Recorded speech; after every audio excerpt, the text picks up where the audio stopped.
Oi gente, voltei e hoje a proposta do vídeo é um pouquinho diferente.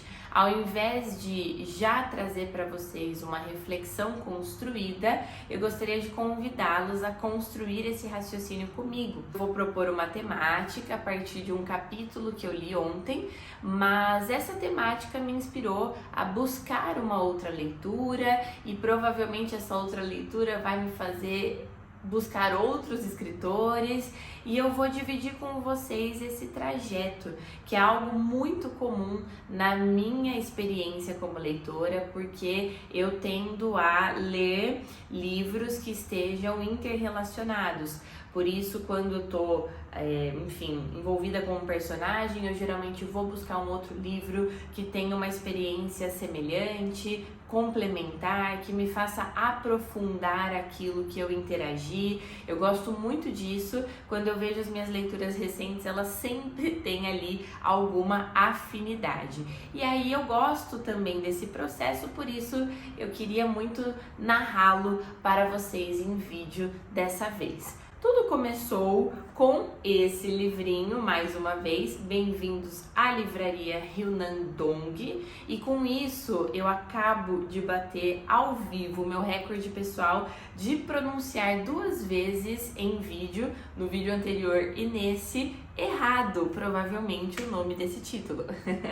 E esse livro, gente, tem um capítulo aqui em que eles estão vivendo um clube de leitura. Para quem não sabe, a história se passa numa livraria e cada capítulo a gente tem ali uma vivência envolvendo o mundo dos livros, o mundo dos negócios associado aos livros, os desafios de uma leitora que decidiu empreender, etc. E no capítulo especificamente que motivou o vídeo de hoje, eles estão num clube do livro falando sobre uma obra que trata da questão do trabalho no mundo contemporâneo.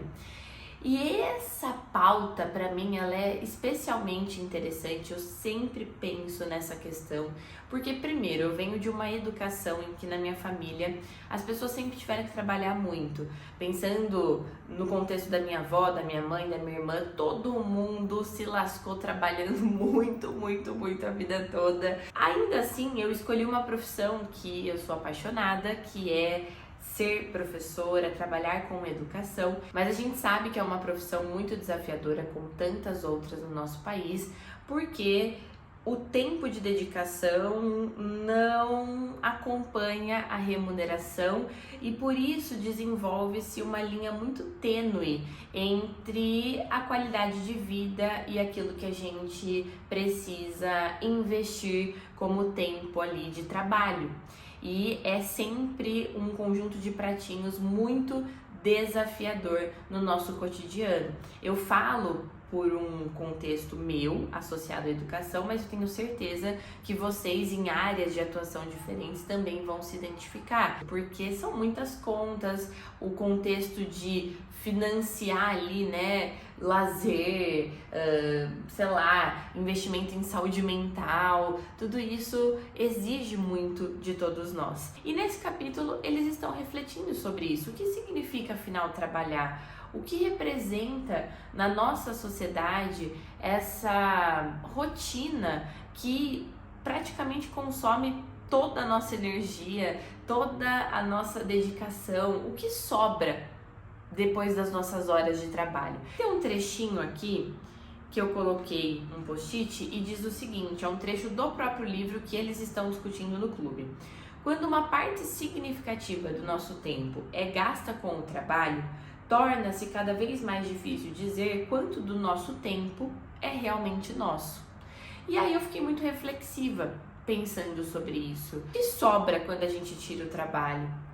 Eu que gosto muito do que eu faço, preciso sempre estar em alerta, porque apesar de tudo que eu observo poder ser levado para a sala de aula, eu sempre tento proteger um lugar afetivo no meu dia a dia que seja sobre mim, sobre os meus sentimentos, sobre aquilo que é a minha individualidade. Eu sempre tento olhar para o trabalho realmente como algo que tem uma fronteira.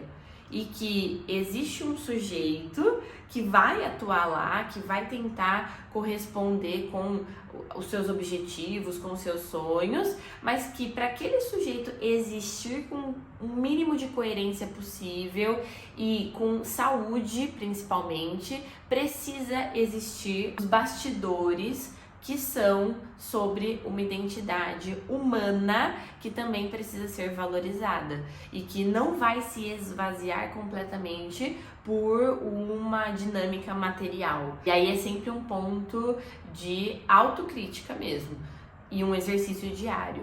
Pensando nesse trajeto e nas reflexões que eu gostaria que a gente partilhasse, me deu muita vontade de reler esse livrinho aqui, A Metamorfose, do Franz Kafka, e por isso eu vou começar a ler agora. São 6h40 da manhã. Eu vou compartilhando com vocês as reflexões que vierem, aquilo que eu achar interessante. O que é curioso é que esse livrinho é todo ilustrado pelo Lourenço Mutarelli, que é um ilustrador brasileiro. E há 2 semanas eu tava numa cafeteria em São Paulo. De repente eu olho pro lado, quem tá do meu lado? Gente, ele, o homem, Lourenço Mutarelli. Começou a me dar uma batedeira, fiquei nervosa, desestabilizada. Aí eu pensei, cara, eu preciso aproveitar essa oportunidade de agradecê-lo por um trabalho tão lindo. Eu sou muito fã dele. E aí eu cheguei assim e falei, Lourenço, muito obrigada pelo seu trabalho, quase desmaiando. Mas eu tive essa chance em vida de agradecer. Acho que esse é um gesto que a gente precisa praticar mais, agradecer as pessoas que a gente ama, agradecer a nossa família, agradecer nossos companheiros, os nossos amigos, porque eles são muito parte dos nossos alicerces, e os nossos artistas também, agradecê-los por trazerem esse lugar de afeto mesmo nas nossas rotinas, nas nossas intenções. Vamos começar a nossa leitura, vou fazer um cafezinho e aí eu vou dividindo com vocês o que vier pela frente.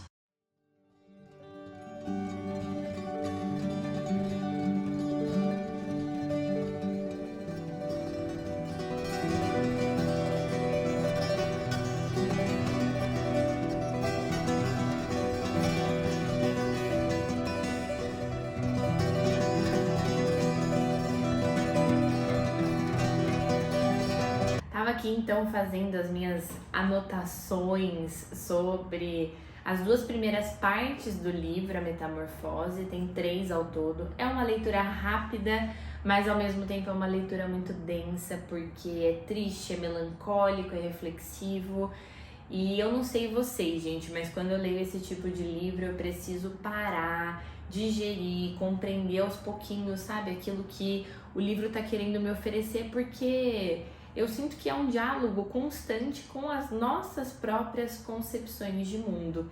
E aí eu separei para vocês aqui algumas coisas que eu gostaria de comentar para a gente poder, de fato, incrementar essa noção do trabalho que eu propus no início do nosso vídeo. Para começar, no livro, o Gregor Samsa, ele acorda no corpo de um inseto asqueroso, e a grande aflição que ele tem nas primeiras páginas não é ter descoberto que não se trata de um sonho e que de fato ele se transformou no inseto.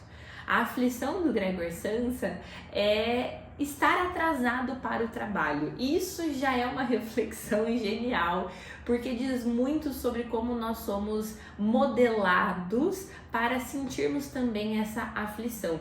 Quando a gente fica doente ou não está se sentindo 100%, a gente tem medo de não estar presente, de não corresponder a uma expectativa, como se não fosse humano ter fragilidades, momentos difíceis. Aí, óbvio, vai também dos ambientes em que nós estamos, dependendo aí da maneira como as pessoas que organizam esses ambientes vão lidar com essa experiência, tornando-a um pouco mais acolhedora, compreensiva, etc. Que não é o caso do Gregor Samsa. Então, quando ele não sai do quarto, a família dele começa a ficar super ansiosa porque ele não saiu para trabalhar. Isso é uma coisa absolutamente incomum na trajetória dele, até que ele recebe uma visita do gerente que vai ali, ele próprio, conferir por que o funcionário dele não foi, por que a engrenagem dele não tá ali agindo da forma como deveria. E tem uma parte muito triste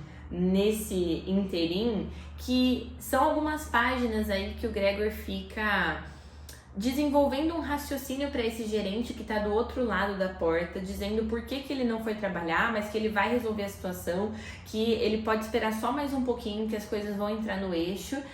E o gerente não consegue compreender as palavras do Gregor e diz que parece uma voz de bicho. Nesse ponto, o Kafka constrói uma ironia que me doeu profundamente. Por quê?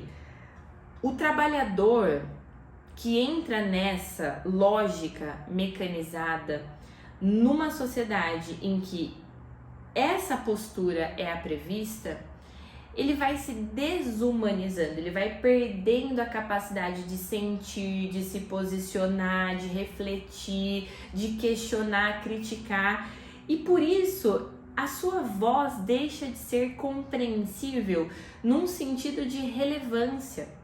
Aquilo que o Gregor Samsa diz, apesar de serem justificativas que para ele demonstram ali uma tentativa de solucionar uma aflição que ele está vivendo, nada disso importa, porque a voz desse trabalhador está inapta a ser ouvida e a ser considerada relevante.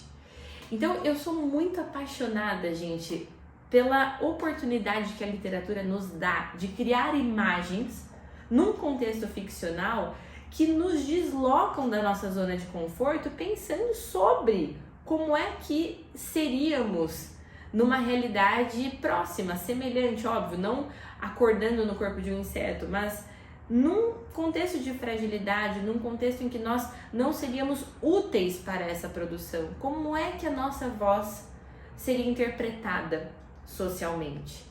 E até tem um trecho que fala, né, sobre a questão dos atestados médicos, que eles já são vistos de maneira inválida, como se fosse uma preguiça do trabalhador.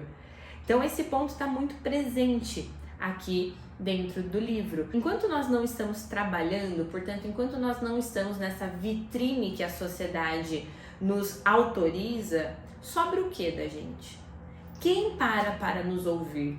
Quem para nos amar, para nos respeitar, com aquilo que a gente é nesse intervalo produtivo? Esse trabalho, da forma como ele vem sendo caracterizado na nossa sociedade, é um trabalho que visivelmente vem causando exaustão, ansiedade, mil questões familiares, rompimento de laços, expansão do individualismo. Se há tanto desconforto pela maneira como o mundo vem se organizando, por que as pessoas que nutrem esse movimento diariamente, portanto a maioria dos trabalhadores, não consegue sentar para conversar sobre as suas aflições e, a partir dessa afinidade, elaborar um mundo que de fato faça mais sentido para a sua qualidade de vida?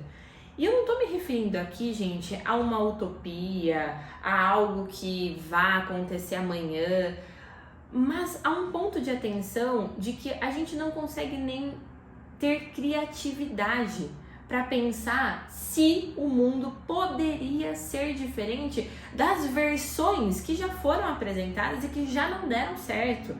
Então a gente não consegue nem pensar num caminho que pode ser simplesmente diferente, que pode ser simplesmente mais delicado. Não é possível que tantas pessoas, que tantas inteligências, que tantos sentimentos estejam fadados a essa única verdade, que é uma verdade exaustiva, que é uma verdade que nos torna superficiais, que vai nos enfraquecendo com o passar do tempo.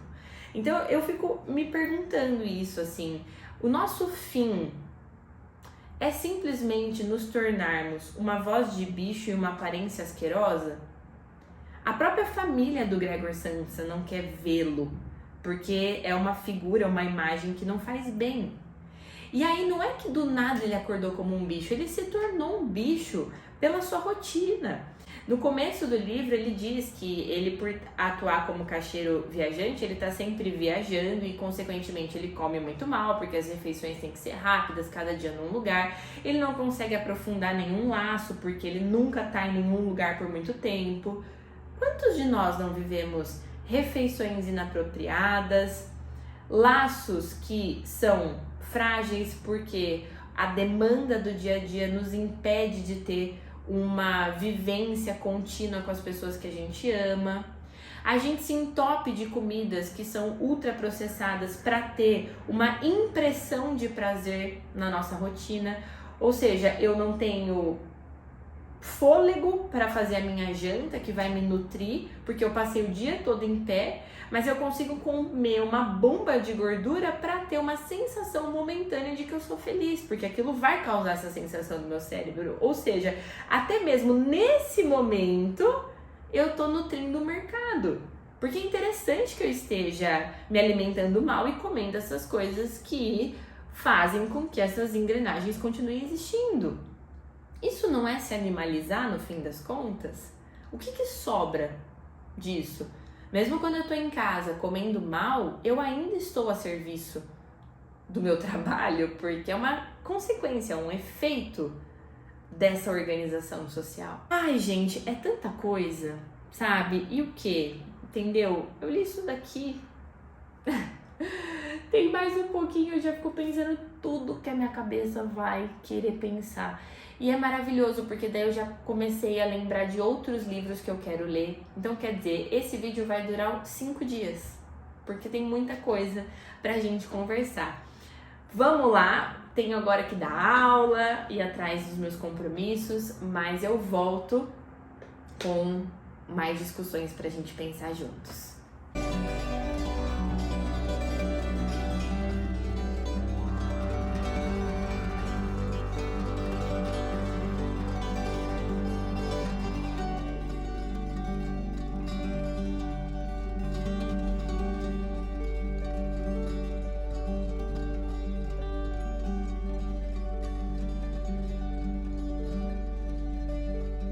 Mostrei pra vocês aí que eu comecei a ler esse livrinho Bartleby o Escrevente, enquanto eu tava tomando um chazinho num quiosque que tem aqui na minha cidade, todo voltado para chás. Eu amo chás desde sempre.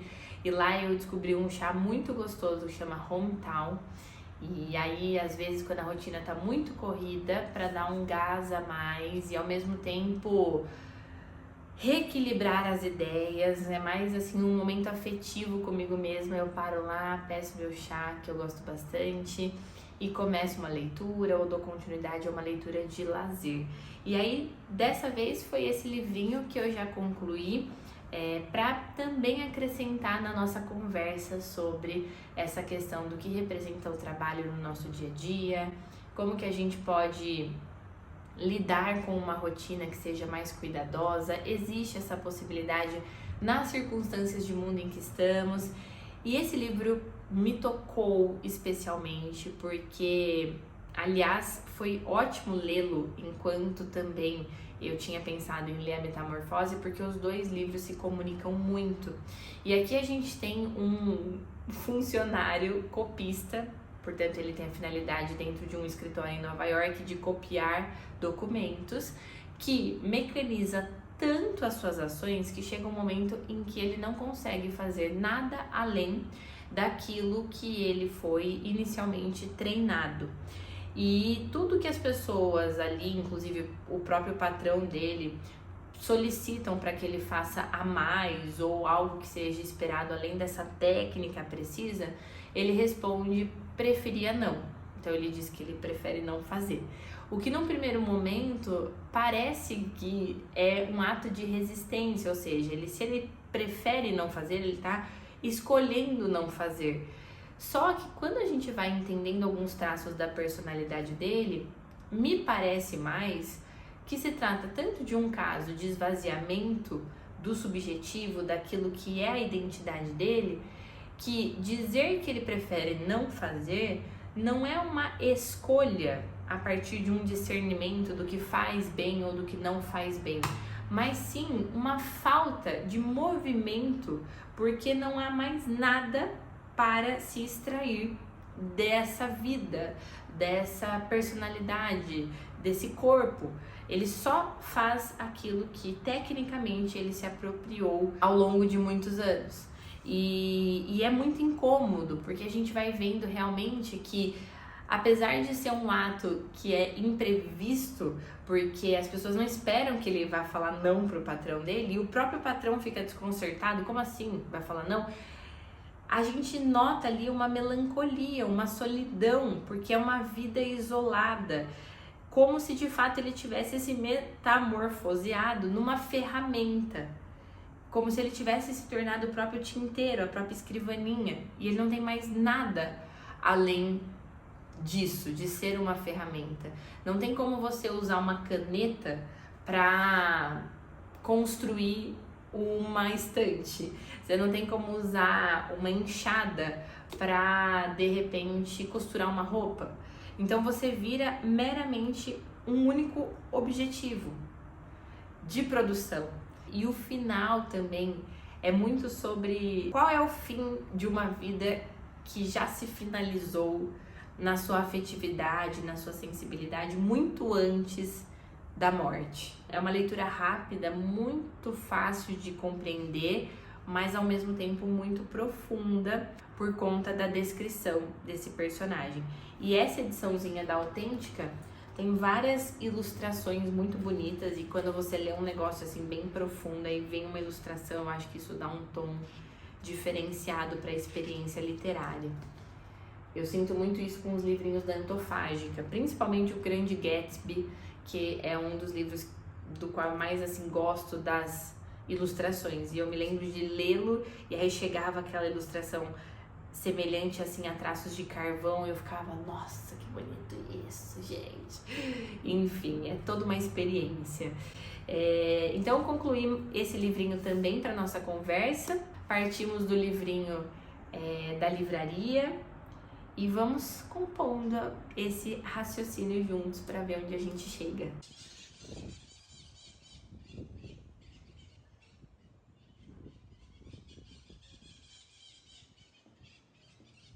Vamos conversar sobre a conclusão desse livrinho aqui. Gente, que releitura e como foi cirúrgico escolher esse livrinho para a gente pensar sobre a condição do trabalho. Eu já tinha lido esse livro e eu me lembro que uma vez eu estava na Unicamp ainda, num dia um pouco melancólico, e as minhas leituras, quando não são profissionais, elas estão muito associadas ao que eu tô sentindo naquele momento. E aí eu lembro de ter passado numa livraria que tem na Unicamp, que é uma das minhas preferidas até hoje, com vontade de ler a Metamorfose. Eu fui com esse objetivo e escolhi ler nessa ediçãozinha aqui, que eu não tenho mais porque eu dei pra minha irmã, mas dessa coleção aqui da Companhia das Letras. Eu tenho Um Médico Rural, O Veredicto na Colônia Penal, O Processo e Carta ao Pai. Gosto muito do Kafka, é um autor assim que me toca profundamente. E aí eu comprei e vim lendo no fretado. O tempo da viagem foi o tempo da minha leitura e eu cheguei assim estarrecida. Então dessa vez não foi diferente, pelo contrário, eu acho que eu fiquei ainda mais emocionada por hoje, já na pele de uma pessoa que vivencia a rotina do trabalho com muito mais intensidade. Eu me vi no sentido de uma identificação que eu acho que todos nós temos com alguns sentimentos, por exemplo, o cansaço, a sensação de uma rotina ali que é muito rigorosa. Então, muitas vezes a gente se questiona sobre para onde estamos indo, por que as condições precisam ser essas. E eu decidi terminar de ler essa outra edição aqui, que eu uma vez achei num sebo, E ela é muito bonitinha, muito charmosa. Eu tenho também a edição de O Processo, nessa capa também toda diferente. E os autores que eu gosto muito, eu tento buscar por edições que sejam poéticas, porque eu sei que eu vou realizar muitas releituras aí. A diagramação também é muito boa. E assim, gente, o que me comoveu nessa parte final? O livro é dividido em 3 partes, então o final marca um momento em que o Gregor, ele se machuca e daí é muito decadente essa conclusão do livro. Dá para perceber que a animalização dessa vida pelo trabalho, por uma rotina de indiferença, por ser só aquele que supre a casa materialmente, faz com que seja uma identidade abandonada. Então essa é a impressão dolorosa do final dessa leitura. Acontecem coisas aí que seria muito legal se a gente pudesse conversar com quem leu, para, enfim, não antecipar de repente uma experiência de quem queira viver essa leitura pela primeira vez, mas eu grifei alguns trechos nesse sentido, assim, do quanto uma vida tão somente entregue ao trabalho faz com que em algum momento isso seja sinônimo de abandono. A gente chega até mesmo a ficar com os olhos marejados, porque claro que aqui é toda uma metáfora, né, para uma animalização de uma vida humana, mas é isso assim. Quais são as vidas que se tornam nojentas para os olhos da sociedade? Quais são as vidas que são insuportáveis serem vistas dadas as circunstâncias em que elas tiveram que lidar para sobreviver? São muitas. Eu fico pensando nas pessoas em situação de rua quando elas estão no semáforo, com as plaquinhas ali de fome, pedindo dinheiro, batendo no vidro, e a gente passa a exercitar o nosso olhar para desviar, porque é uma coisa que a gente não consegue mais digerir, de tão insuportável que é.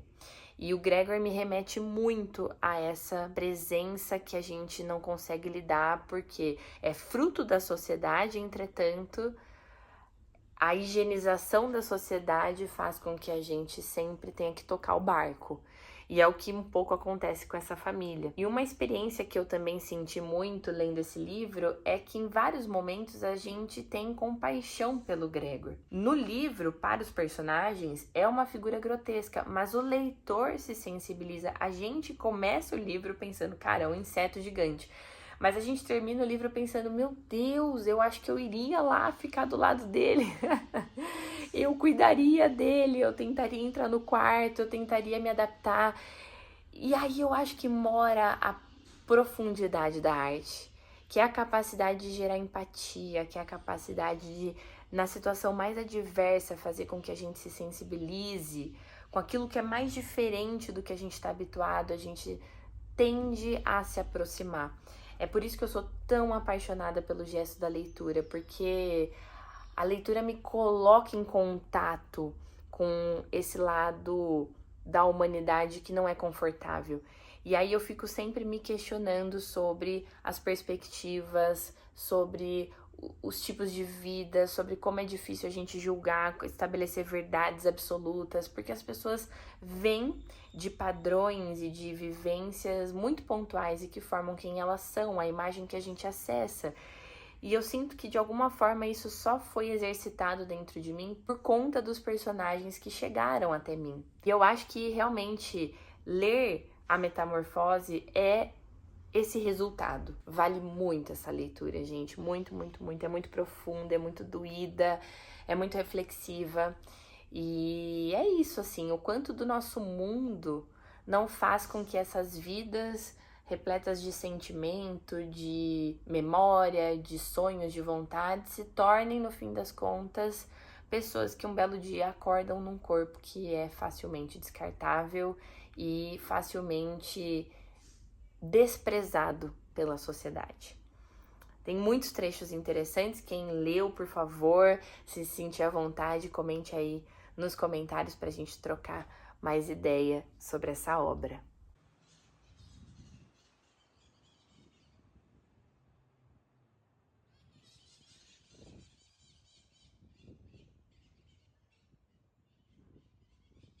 Eu comentei com vocês recentemente lá no Instagram que eu sou uma pessoa muito imersiva. Eu sou assim desde pequenininha. Então, se eu gosto de um escritor, eu vou ler todos os livros do escritor. Se eu tô pensando num tema, eu vou viver imersa naquele tema. Então, eu realmente vivo as experiências com tudo que elas podem entregar. Eu falo que eu sou assim desde pequena porque, sei lá, eu brinco com a minha irmã que quando eu assisti Homem-Aranha, não é que eu assisti Homem-Aranha, eu vivia a pele do personagem. Eu passava 6 meses vestida de Homem-Aranha, pulando de móvel em móvel, era só assim que eu me deslocava. Eu ouvia as músicas do filme como trilha sonora da minha própria vida, só para exemplificar. Se eu, sei lá, entrar num esporte novo, eu vou comprar a camiseta da academia, eu vou fazer uma tatuagem do esporte. Então, assim, gente, é uma pessoa que vive de experiências profundas. E aí eu terminei de ler o A Metamorfose do Kafka e eu lembrei que esse livrinho do Dostoiévski, chamado O Crocodilo, que na verdade é uma novelinha, se eu não me engano tem umas 70 páginas, também trata dessa questão. Eu não li, eu não conheço, só tô com esse lampejo na minha cabeça de que esse crocodilo é uma figura fantástica dentro da cidade que o Dostoiévski trabalha e que é um personagem que vai representar, digamos assim, uma ameaça à subjetividade, a toda a preocupação que envolve a questão financeira no dia a dia das pessoas. Então, assim, eu vou descobrir com vocês se eu tô falando uma coisa que faz sentido, mas tentarei incluir essa leitura também até o tempo dessa edição, tá? Se não der, fica a sugestão para nós, porque eu acho que vai ser uma temática também interessante para incluir na reflexão. Aliás, gente, queria aproveitar também para mostrar para vocês aqui a minha coleçãozinha da editora 34, feita aí ao longo dos anos. Tirei o crocodilo daqui, mas então a gente tem aí vários autores de que eu gosto muito. Eu sempre tento ler pelo menos 1 ou 2 livros de literatura russa por ano. Esse livro tá aqui por motivos... Esses aqui, né, na verdade, estão aqui por motivos desconhecidos, porque eu me mudei faz pouco tempo, então as coisas, elas fugiram do previsto e eu acho que elas não voltarão mais ao previsto, né? Porque é uma ilusão na vida adulta viver de acordo com algum tipo de combinado. Mas, então, estão aqui os livrinhos, eu gosto muito, muito, muito, muito, acho uma literatura super profunda, super sensível também, e gosto muito do Dostoiévski, gosto muito do Tolstói, gosto muito do Turgenev. Nossa, eu já li vários livrinhos, assim, que me impressionaram, e aí, aos pouquinhos, se derem certo esses vídeos, eu vou mostrando para vocês também outros nichos aqui da estante, que é aí uma parte bem significativa da minha identidade. Precisamos conversar sobre Dostoiévski. Num primeiro momento, eu não sei se é a impressão de alguém que também tenha lido, parece um pouco truncada pela questão cultural, a gente precisa dar um voto de confiança para se inserir, no sentido de que a gente vai conseguir se ambientar. Quando isso acontece, um parágrafo é tão repleto de impressões, conclusões, pontos de desconforto, porque de fato ele faz a gente ler com um lápis na mão. Aquela coisa de querer extrair, é um texto muito fértil. E aí eu peguei esse livrinho que contém novelas aqui e uma delas é O Crocodilo. Eu gosto muito de literatura fantástica de modo geral, que traz elementos, portanto, mágicos, fantasiosos ali num contexto social cotidiano. E aí gera aquela primeira sensação de que é uma coisa bizarra, como é que pode um crocodilo no meio de uma cidade, mas é esse contexto que faz a gente criar alegorias, caricaturas do nosso comportamento e por isso, nesse zoom, a gente consegue identificar as críticas sociais com humor, ironia e para mim é o meu tipo de texto assim que eu mais gosto, né? Eu sou uma leitora muito de realismo fantástico, fantasia. Gosto muito de textos como, por exemplo, As Viagens de Gulliver. Sou também uma leitora de poemas. Então são os meus gêneros favoritos, por isso também gosto muito de ficção científica, por conta dessas construções criativas. E aqui nessa novela a gente tem um crocodilo num ambiente comercial muito valorizado, dentro ali dessa cidade russa em que a história se passa, e basicamente tem uma pessoa que paga para ver esse crocodilo e o crocodilo engole essa pessoa por inteiro, assim. E a pessoa fica viva dentro do crocodilo e os diálogos de dentro do crocodilo são muito interessantes, porque o Dostoiévski cria, a partir dessa construção, uma baita reflexão sobre o contexto econômico da Rússia.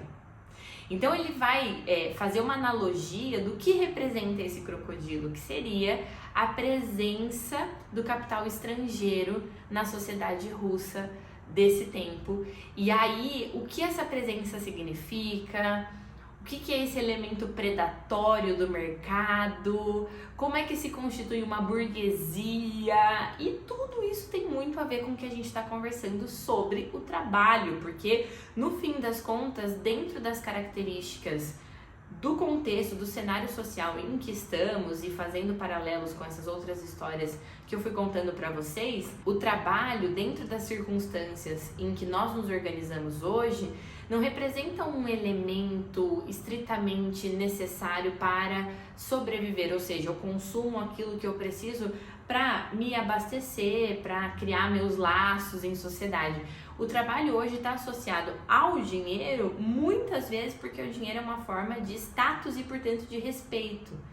E isso faz com que haja um desejo de pertencimento a determinada realidade, a determinado contexto, para justamente ao acessar aqueles produtos, aquelas roupas, aquele carro, eu seja vista em sociedade com mais atração, de maneira mais atrativa.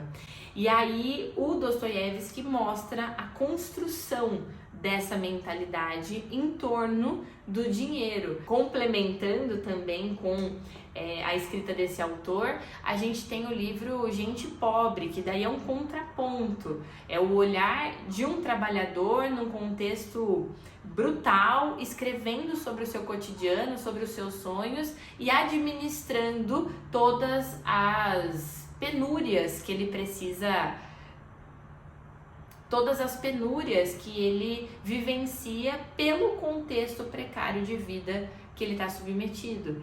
E aqui se fala sobre isso. Tem um trecho, deixa eu ver se eu acho aqui para vocês, que eu até coloquei um post-it na página, porque eu falei, cara, essa página tá demais. Que ele vai falar sobre a chegada dessa burguesia e qual vai ser o lugar do trabalhador nesse contexto. Por conseguinte, o mujik trabalhará 3 vezes mais apenas para ganhar o pão de cada dia, e será possível enxotá-lo quando bem se entender. Quer dizer que há de sentir a responsabilidade, será manso, esforçado e trabalhará o triplo pelo mesmo dinheiro. E agora, nas propriedades coletivas, como é que vive? Sabe que não vai morrer de fome e por isso se entrega à preguiça e à bebedeira. É um olhar aqui de uma pessoa que está avaliando essa construção social na Rússia e ele vai dizer, pô, se a gente dividir a sociedade a partir desses interesses burgueses, a gente faz com que o trabalhador trabalhe numa quantidade exaustiva, ganhando menos, e que ele se torne por isso substituível. A gente cria um senso de precariedade na sociedade em que as pessoas estarão urgentes, sedentas por uma oportunidade, e aí você oferece muito pouco por essa vontade, porque ela sabe que se ela não tiver, ela morre. Então eu vou te pagar pouco, mas se eu não pagar nada, com o que você sobrevive? E aí a ideia é de que então esse trabalhador vai ser dependente de mim, mesmo em condições precárias. Pagando tão pouco, ele precisa para existir no mínimo de vida dele. Agora, numa propriedade coletiva em que há uma garantia de que esse trabalhador não vai morrer de fome, ele se torna preguiçoso e bêbado porque ele não precisa se dedicar a nada, já que está tudo garantido pelo Estado. Esse personagem faz aqui essa reflexão a partir dos pensamentos que estavam rolando na época, nos jornais, na literatura.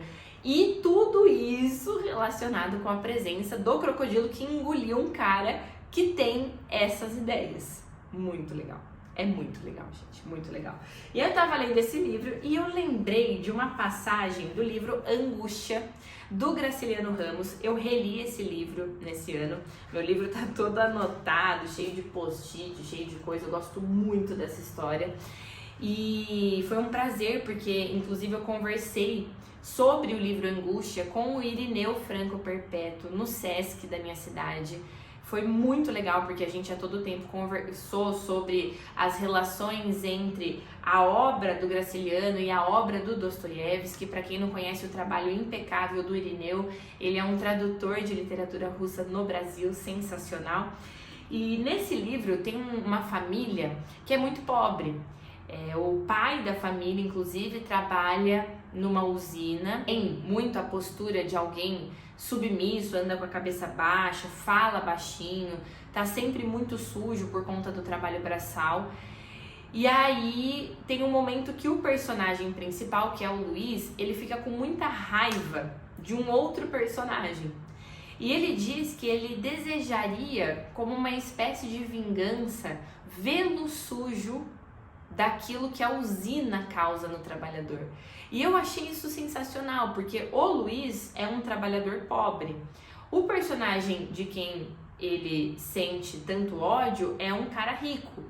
E o desejo de vingança desse trabalhador é que esse cara rico possa um dia sentir o que é trabalhar numa usina, que é todo esse contexto, então, da precariedade, da submissão, da obediência a qualquer custo, porque sabe que se você não fizer isso, não tem como você sobreviver numa sociedade que traz isso como um status. Você vai ser bem tratado, você vai ser considerado ser humano se você corresponder a essa expectativa material. Por isso que eu digo, literatura não é só sobre ter um hábito que vai te trazer um instrumento técnico. Literatura é sobre pensar ativamente sobre as nossas condutas, os nossos sentimentos e amadurecê-los a partir das intenções de mundo que a gente acredita. Não tem como simplesmente a gente se submeter a uma versão de mundo que nem sempre a gente concorda, mas que a gente acha que é determinada, que não tem mais para onde ir. Estamos falando de vidas, pessoas, sentimentos, impressões. Por isso eu sou tão encantada pela arte. A arte me tira das verdades absolutas e me faz colocar num vitral para poder observar a realidade por meio dessa diversidade de cores. Eu espero que vocês tenham gostado desse formato de vídeo. Se gostaram, me falem nos comentários, porque daí a gente tenta fazer mais vezes nesse estilo, acompanhando as leituras da semana, separando por temas. O apoio de vocês sempre foi fundamental para a permanência desse canal e a gente se vê na próxima. Muito obrigada!